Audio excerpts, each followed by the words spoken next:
अब जहांगीरपुरी को अगर आपको समझना है तो बहुत कुछ यहां ऐसा है जो आपको समझना पड़ेगा, लेकिन पिछले शनिवार से लेकर अब तक यहां पर जो कुछ घटनाएं घटित हुई, आज तक ने पल पल की आपको उसकी अपडेट पहुंचाई। ऑपरेशन बुलडोजर को लेकर भी हमने आपको सबसे पहले हर सटीक खबरें दिखाई। यहां पर आज जो मिजाज है इस जगह का, इस इलाके का, वो बदला हुआ है, क्योंकि आज यहां पर उतनी गर्माहट नजर नहीं आ रही। उसकी कई वजह है। एक वजह है कि तापमान का जो पारा है वो काफी घट गया है, हल्की बूंदाबांदी जो है वो यहां देखने को मिल रही है। दूसरी वजह यह है कि ऑपरेशन बुलडोजर पर सुप्रीम कोर्ट ने यथास्थिति बरकरार रखने का निर्देश दिया है, लेकिन इस सब के बीच में पारा जो था वो थोड़ा बढ़ाया सियासी गर्माहट ने। ये सियासी गर्माहट थी जब कांग्रेस का डेलीगेशन यहां पहुंचता है, कांग्रेस का डेलीगेशन यहां पर आता है। हालांकि इन इलाकों में, इन गलियों में जहां पर दंगे हुए थे, हिंसा हुई थी, या कहें कि उसके बाद अवैध निर्माण को तोड़ा फोड़ा गया था, वहां पर जाने की इजाजत नहीं दी गई थी। ये मलबे आपको यहां पर नजर आ रहे हैं जो यहां पर तोड़फोड़ के बाद थे। कोशिश की कांग्रेस ने कि यहां से वो आगे जाए, लेकिन अगर यहां पर आप देखेंगे तो एक तरफ यहां पर तमाम ये तैनात सुरक्षा बल तैनात है, इसके उस पार एक आपको बैरिकेड और नजर आएगा, और अगर आप दूर तक नजर दौड़ाएंगे तो जहां पर वो मंदिर है जिसके ठीक पहले बुलडोजर चला था, वहां भी एक बैरिकेड जो है वो लगा हुआ है। कुल मिलाकर कहें तो कई स्तरीय सुरक्षा जो है वो यहां पर की जा रही है। इसी इलाके से बताया जाता है कि शोभा यात्रा के बाद ये पूरा विवाद शुरू हुआ था, और धीरे धीरे आगे उसके बाद यहां पर स्थिति बिगड़ी। बाद में ऑपरेशन बुलडोजर अवैध निर्माण पर चलने लगा। इधर अगर तस्वीर आप दिखाएंगे हम आपको, तो ये वो इलाका है जिसमें कहा जाता है कि समुदाय विशेष के लोग ज्यादा रहते हैं। पूरे इलाके को सील कर दिया गया है। यहां से लोगों को आने जाने की इजाजत नहीं है। न सिर्फ लोगों को बल्कि मीडिया को भी आने जाने की इजाजत नहीं है। जो दो चार लोग आते हैं, ये तमाम सुरक्षाकर्मी उन्हें यहां से वापस लौटा देते हैं, ये कहते हुए कि यहां पर अगर माहौल संभालना है तो फिर आपको आगे नहीं जाना पड़ेगा। लेकिन आज कांग्रेस यहां पहुंची। कांग्रेस ने कई तरह के आरोप जो हैं वो लगाए हैं। हालांकि कांग्रेस को यहां पर आगे जाने की इजाजत नहीं मिली। हमने आज तक पर आपको यह भी दिखाया कांग्रेस के जो दिल्ली के प्रेसिडेंट हैं कैसे वो यहां धरने पर बैठ गए, बीजेपी से लेकर एमसीडी तमाम आरोप लगाए। लेकिन इस मलबे के बीच में, इस यहां पर जो विवाद हुआ उसके बीच में अभी भी यहां पर तबाही की निशानियां, कहें कि जो आक्रोश है, जो निशानियां हैं वो रह गई हैं। कई लोग ऐसे हैं कह रहे हैं कि हमारे पास कागजात थे, लेकिन उन कागजात के बावजूद हमारे दुकानों पर बुलडोजर चला दिया गया। उनमें से एक दुकान हम आपको यहां फिर दिखा देते हैं, क्योंकि इस दुकान और इस दुकान वाले गुप्ता जी का इंटरव्यू आपने कई बार आज तक पर ही देखा होगा। एमसीडी से सवाल पूछेंगे आप, एमसीडी कहती है कि देखिए एक तल्ले की परमिशन थी ग्राउंड की, आप फर्स्ट फ्लोर बनाएंगे उसे तोड़ दिया जाएगा। एक सवाल यह भी खड़ा हो रहा है, सुप्रीम कोर्ट में आज उठाया गया कि क्या एक समुदाय विशेष पर ही कार्रवाई की गई। यह भी एक बड़ा सवाल हुआ। यह सवाल क्यों खड़ा हुआ यह भी हम आपको समझाते हैं।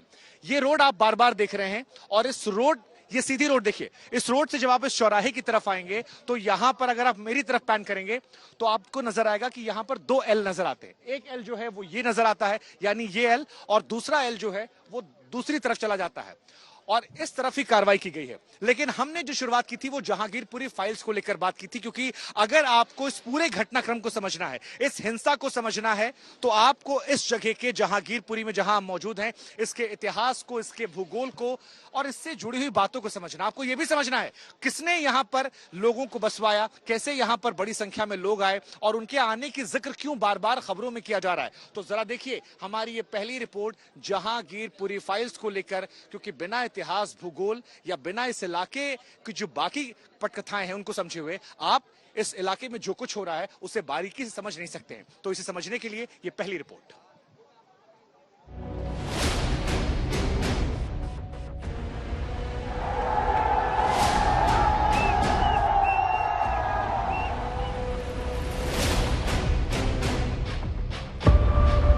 शोभा यात्रा,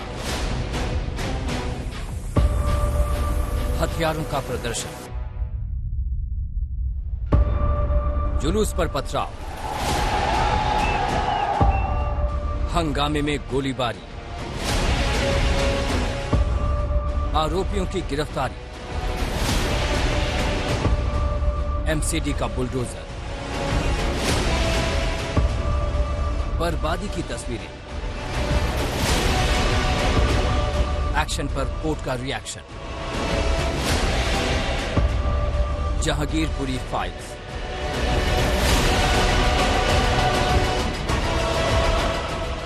देश की राजधानी दिल्ली के उत्तर पश्चिम में बसा जहांगीरपुरी इलाका इन दिनों सुर्खियों में छाया हुआ है।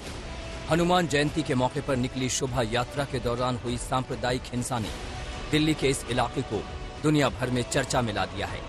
लोग इस इलाके के इतिहास भूगोल को समझना चाहते हैं, जानना चाहते हैं कि वो कौन लोग हैं जो यहाँ रहते हैं? वो कौन हैं जो आपस में एक दूसरे से भिड़ गए? वो कौन हैं जिन्हें एक दूसरे का दुश्मन बताने की कोशिश की जा रही है? मैम, मेरा नाम सोनू है मैडम, हम हिंदू हैं, ठीक है ना, फिर भी हम हिंदू मुसलमान एक साथ होकर रहते हैं मैडम, किसी बात का फर्क नहीं है मैडम, पूरा रोजगार गया है मैडम, यहाँ पे सारे ये तो खैर वो बातें हैं जो हमारे सियासी लोग सुनना नहीं चाहते। उन्हें इस हकीकत को ट्विस्ट करना है। कहानी में उन्हें थोड़ा मसाला चाहिए।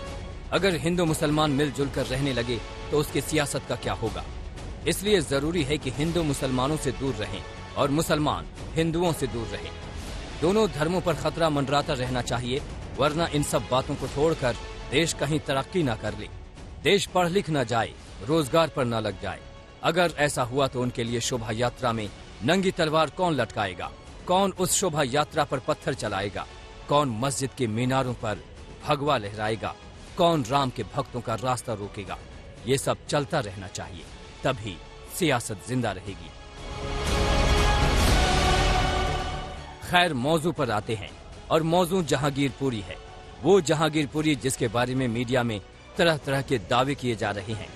कोई कहता है यहाँ रोहिंग्या मुसलमान रहते हैं, तो कोई कहता है कि यहाँ बांग्लादेशी हिंदुओं ने माहौल बिगाड़ रखा है।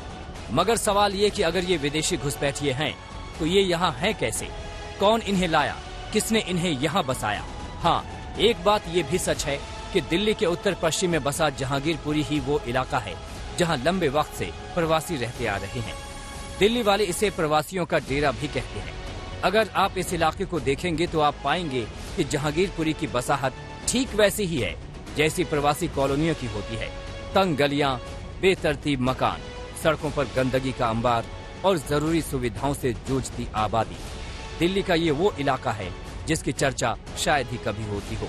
विकास भी यहाँ इसकी सरहद पर चुंगी कटवाकर अंदर आता है। मगर आज ये इलाका पिछले शनिवार को हुई हिंसा की वजह से पूरी दुनिया में कुख्यात हो गया।